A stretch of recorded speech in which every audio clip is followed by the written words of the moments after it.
I decided to be an architect at a pretty young age. I helped my father build a house when I was 10, and then at 13 or 14 I took a drafting class. And the last project was to design a house, and I was hooked. And it progressed from there, but I never changed. I grew up in Midland, Michigan, which is a town of about 30,000 in central Michigan, and it was the home of Dow Chemical, now Dow Inc., one of the largest chemical companies in the world. And so it was a great place to grow up because of the intellectual quality of that town. As high school came to an end, I decided to try to go to the University of Michigan. I also applied to BYU. The University of Michigan, to my great astonishment later, sent me a letter that they couldn't predict my success. After graduating from BYU, still planning to be an architect, but not having a school of architecture, I reapplied to the University of Michigan and graduated as one of the top in my class in 1976. From that point, having graduated, I wasn't married, a member of the LDS Church, and I wanted to find a place that I could find a wife. So I moved to Washington, D.C. Now, this was during a recession that was every bit as deep as the recession of 2009, 2010. And I sent resumes to every architect in the phone book and got 6 replies. 3 of them, when I went to visit them, said, "We just liked your resume and we thought we didn't have anything else to do. We just thought we'd talk to you since you're here." And I got no job offers. Oh, no. But during my time at the University of Michigan, I had the experience of being a draftsman at a hospital consulting firm. And so I turned to that as an opportunity to see if I could find a job, and found a startup that turned into a great opportunity. It was a hospital consulting firm.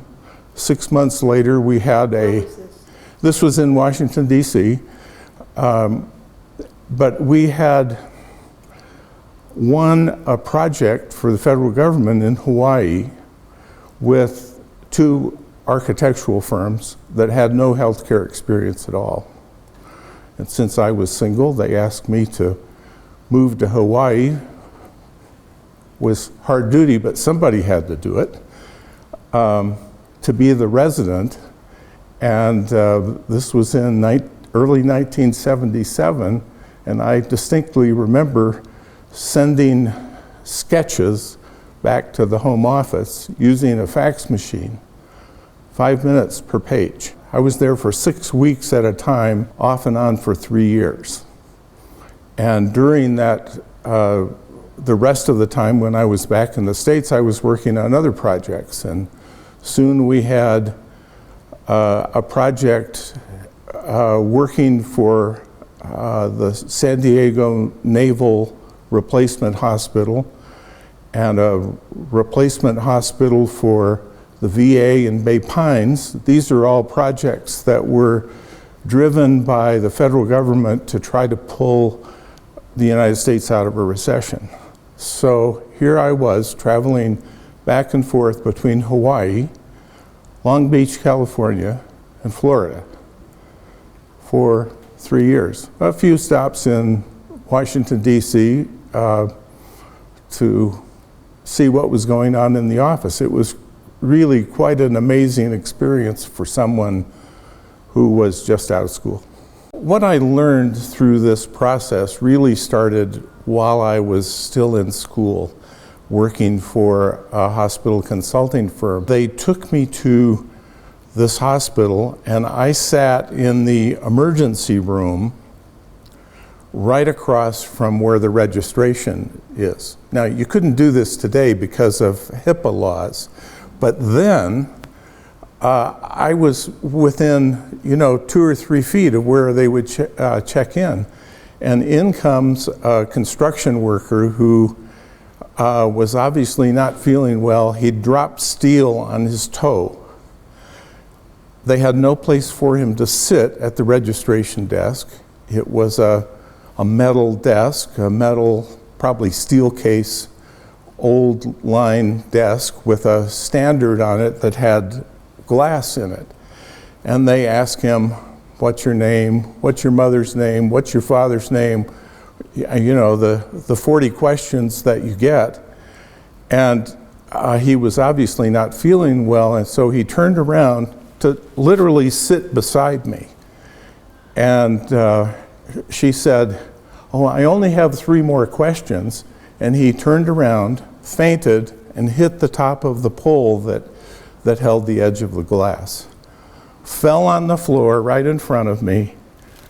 They immediately, picked him up, put him on a gurney, took him into the emergency room, and a half hour later I saw them admitted to the hospital with a concussion. And what I learned from that was we can do better.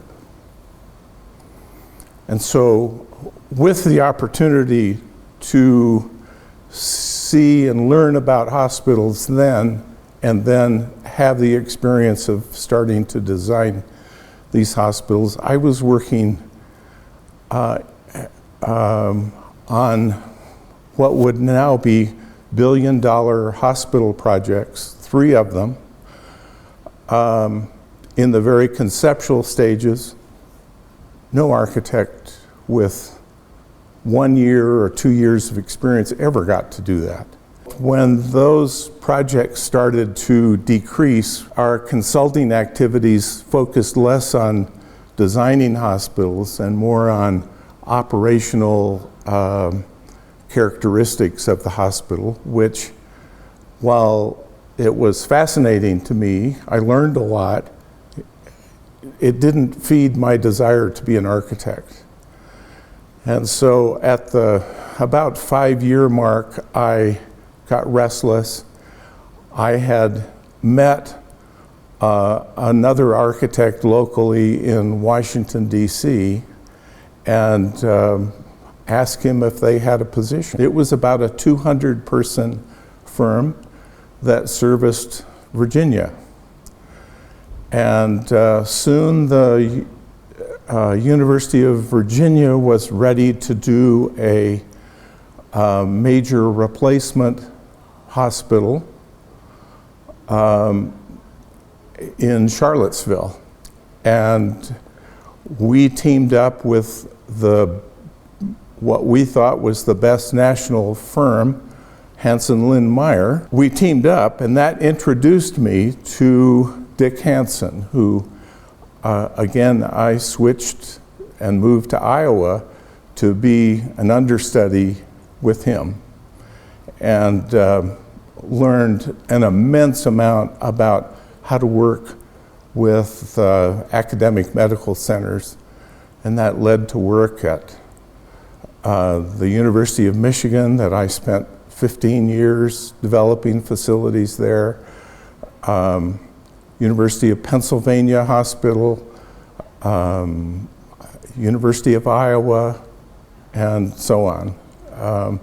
It was quite a resume builder and opportunity. Within a couple of years, he decided it was time to retire, and I was part of a group that was tasked with buying out the 2 founders. And that was both a wonderful experience and the seeds of disaster, because there were 10 of us who hadn't really worked that well together, pulling this buyout together. It all worked as long as the economy was good. But in 1990, there was another recession, and there was a lot of infighting between those who were in the Florida office and the Chicago office and the Iowa office on who ought to take the cuts. Ultimately, that led to firing 2 presidents, and when they brought in a president from the outside, I met him the next day. I said, I gotta leave. This is not gonna work. So from there, I joined Canon Design in Buffalo, New York. Again, another large national firm. I was nominally in charge of the Buffalo office healthcare practice, though that didn't really mean a whole lot because more of the healthcare practice was done in other offices throughout the country. And in the deliberations to join there, I had met Tom Jensen, Jensen Haslam, and we developed a relationship and developed a hospital in Burley, Idaho together. I remembered him from those times, and on one snowy day in Buffalo, New York, he called me and said, I see that it's snowing. Are you ready to come to Utah yet?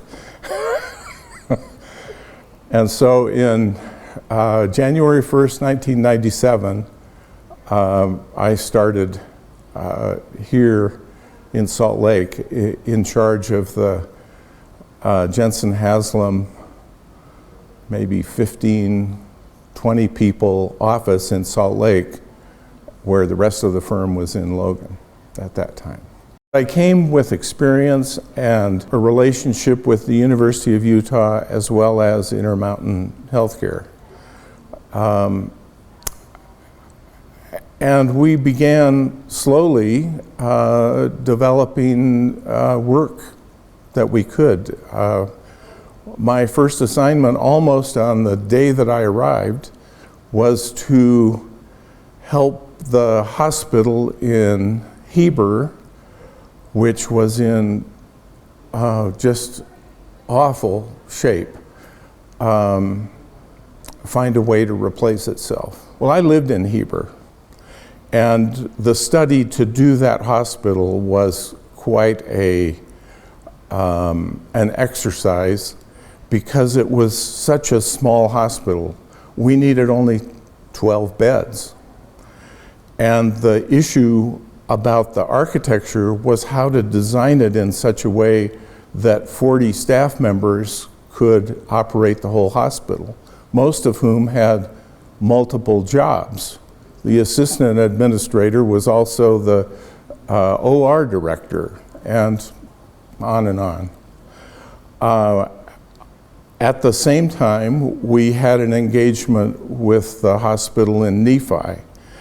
And those two projects kind of went back and forth as to who was in the lead. And that created a practice for us in small hospitals that would really be quite amazing. In the course of 10 years, we probably did 25 or 30 very small hospitals throughout the western United States, and the first brand new hospital in Maine in 40 years. So we established ourselves doing healthcare work. Along that path, the University of Utah was ready to begin a development of their hospital facilities. Again, very badly needed additions and renovations.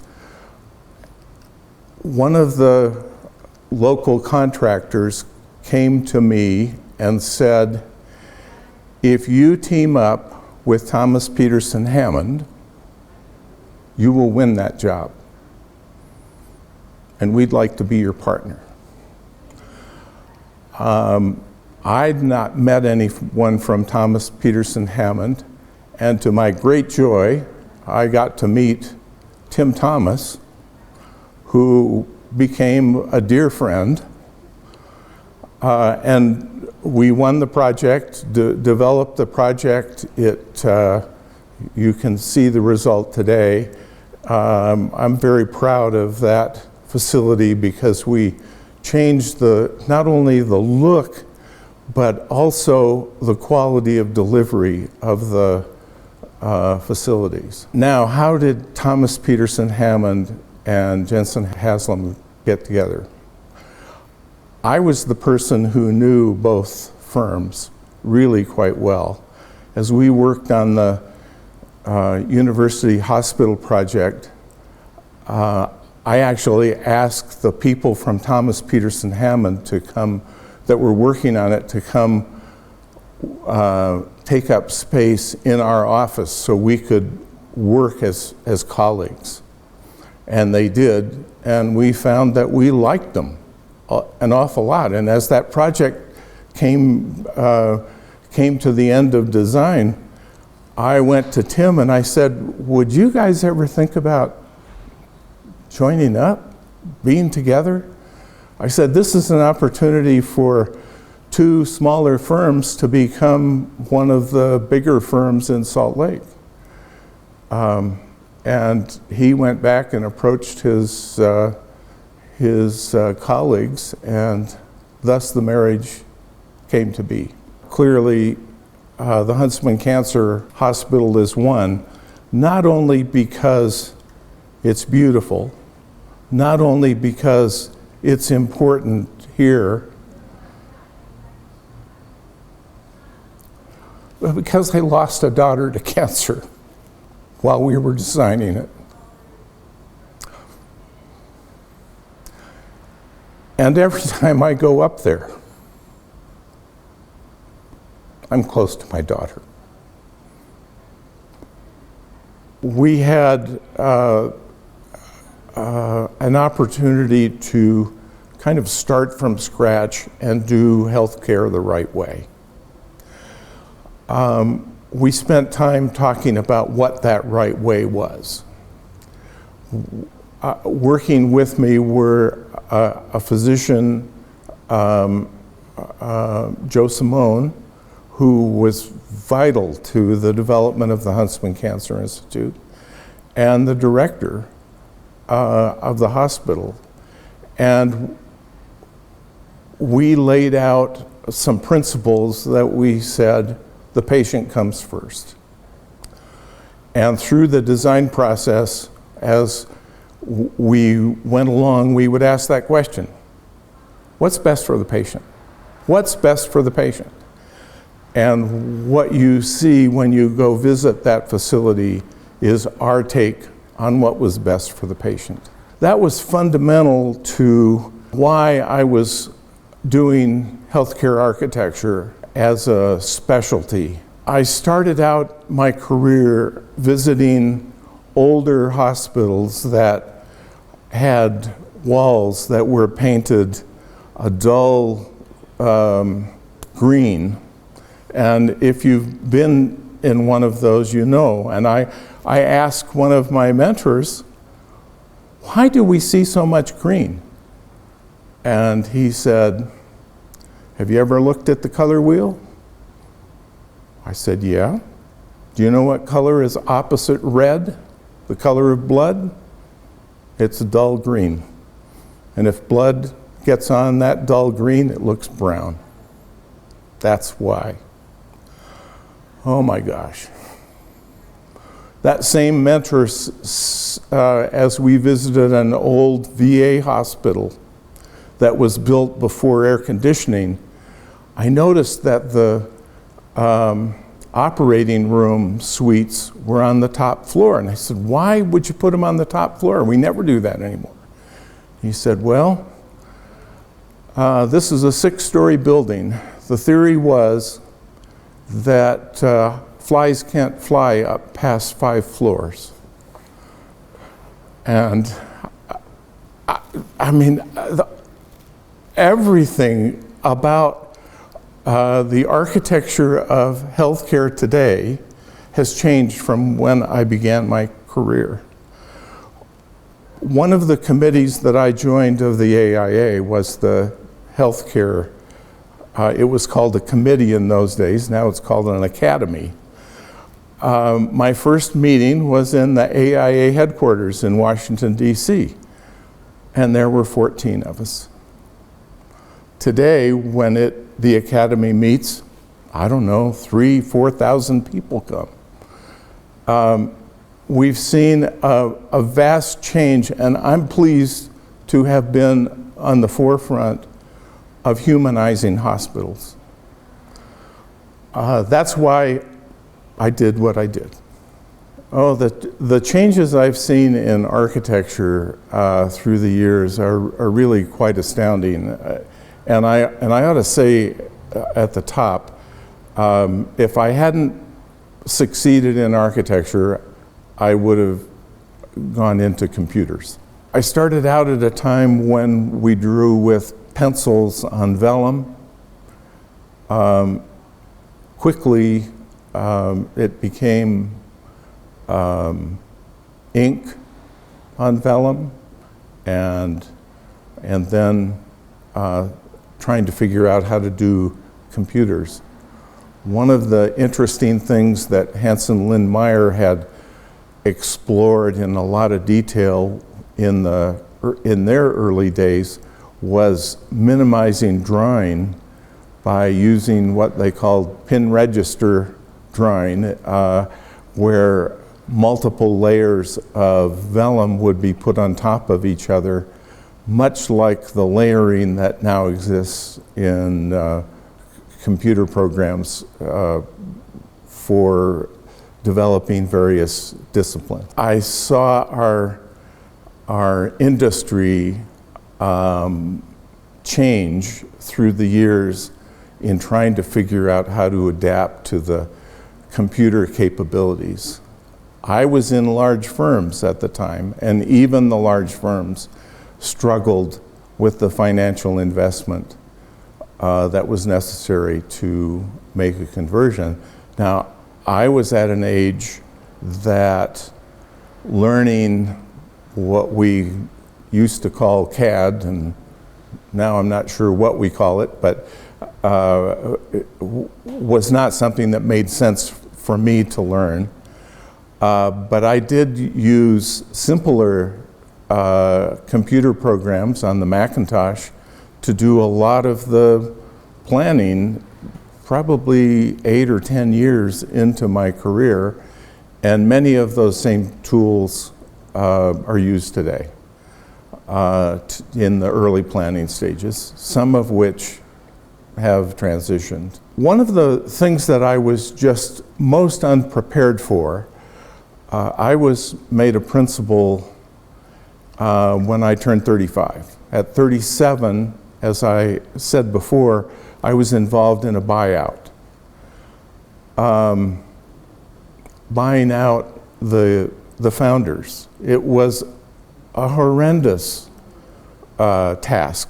We ended up using an employee stock ownership plan, which gave the founders an increased value and also provided some tax benefits by having all of the employees be able to share in the ownership.